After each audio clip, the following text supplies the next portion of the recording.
facilities for the JDM at the time to use halls, all that sort of thing. So and as far as the company, and it's a little bit confusing for me at the moment to sort of determine the end of the JDM, the beginning of the company. When you had, if you had public meetings, if you were out, say, we had public meetings. Were they outside. rowdy? Did people come along Yes. and shout at you and throw things at you? Did that happen?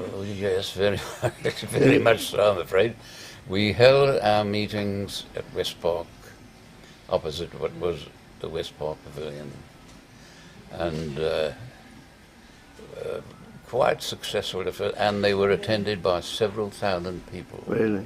So people were quite interested in what was taking place. Did you have a microphone of any sort? That's a very good question. I don't recall. We No. probably, yes, I think we had one of these A loud hailer? loud hailer things. I think we had that. Anyway, there was quite a positive response, as it were, to people who listened to what we had to say. Norman being the principal orator. Was he a good speaker?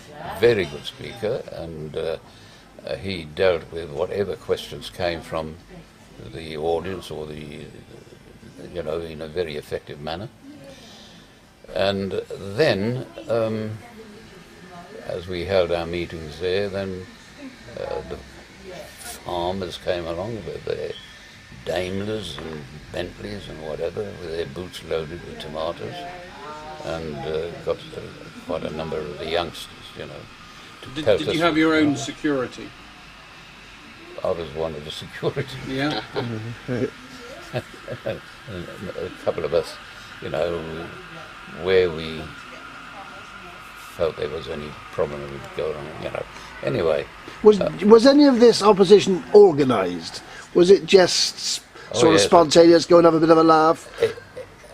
Originally, it was not. It wasn't organised originally, but after the initial meeting, it was organised. I mean, these people who came with their Bentleys, loaded with tomatoes and boot, knew what they were up to, and then they had this group of fascists who came from Britain, especially to join in the fun, as it were. Did you ever have speakers come over from England? Yeah, we eventually. It got to the stage where the crowd followed us to Norman's house, which was in Hugh Street at the time, throwing all sorts of things at us as we walked along the parade towards his place. When we got in, the whole crowd were, threatening to come in and that sort of thing. Did the police offer you any protection? Did the honorary police? I was very angry, and I got to the stage where took a whole lot of pebbles from the garden at the back of Norman's house, went up to the top of the house, and I was going to fling these things at the crowd. I realised that if I did that, I would be providing the crowd with missiles to throw back. So I decided not to do that. I then went down and I said to Norman and the others who were in the place, well, I'll see if I can get down to the town hall. And I managed to get through the crowd. How the heck I did it, I don't know.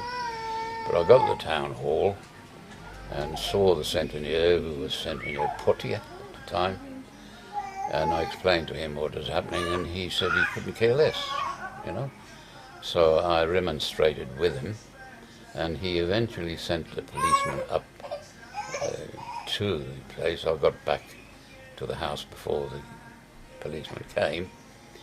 When the policeman came, knocked on the door, I opened the door, and he said in a very loud voice, "If I didn't have this uniform on, I'd be with that crowd." That's the sort of protection we got. However, he knew that he couldn't do that sort of thing. and so eventually the crowd dispersed. At the time,